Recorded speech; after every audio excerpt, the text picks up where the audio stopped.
Hi guys, let's talk about the MMA stance. You know, MMA has a lot of variety, a lot of action, a lot of different attacks, a lot of different defenses. So you really need to be ready for anything when you're standing in an MMA fight. All right, let's have a look at the feet first. Front toes always straight. As we talked about with the boxing video, if your toes are slightly across, that promotes a side-on orientation. You'll be comfortable to punch from there, but it's very hard to check because the angle of the hips is pointed so far across, you can't really get that leg out in time. So front toes always straight, so your leg is happy to check.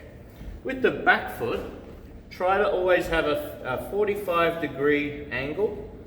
Some people like to stand with a 90-degree angle, but your leg is actually quite lame there. You're just kind of posting on it. You don't get a lot of power in it. All right, 45-degree angle with your back foot. If you're happy with where you are, you can have both heels hitting the ground. You don't have to stay with your heel up in the air. You are a little bit more mobile if you do stay with your heel up in the air. But if you're happy with where you are, just taking little steps and 2 heels down is okay. All right, now, sometimes people get too wide. All right, the problem being too wide is you're kind of stuck there. It's hard to use quick footwork. You have to have very strong legs for that. And you make yourself shorter as a fighter.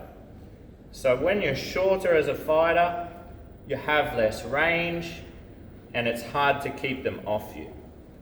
If your legs are too close together, you're more like a standing human than a fighter. You don't get a lot of power. You get very, very little power to attack and defend. All right, the sweet spot is just in between being too close and too far away. Here, you're comfortable to use footwork, you're comfortable to attack with punches, you're comfortable to attack with kicks.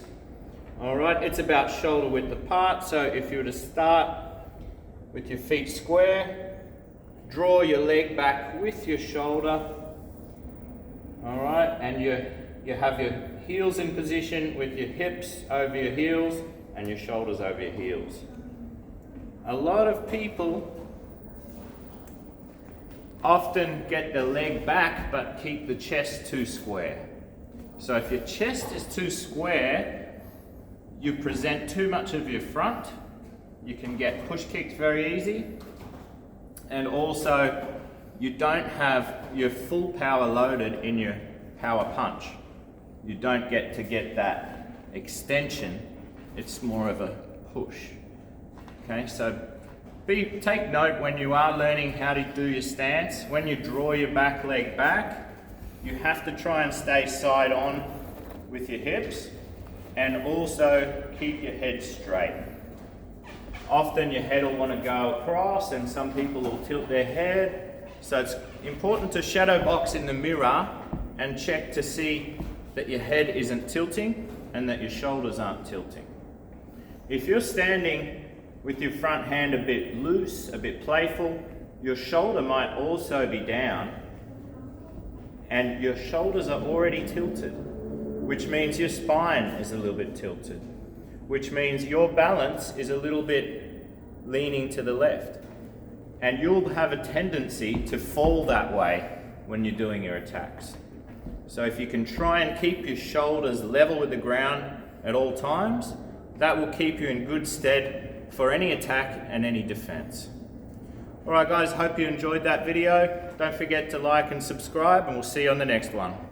Oos.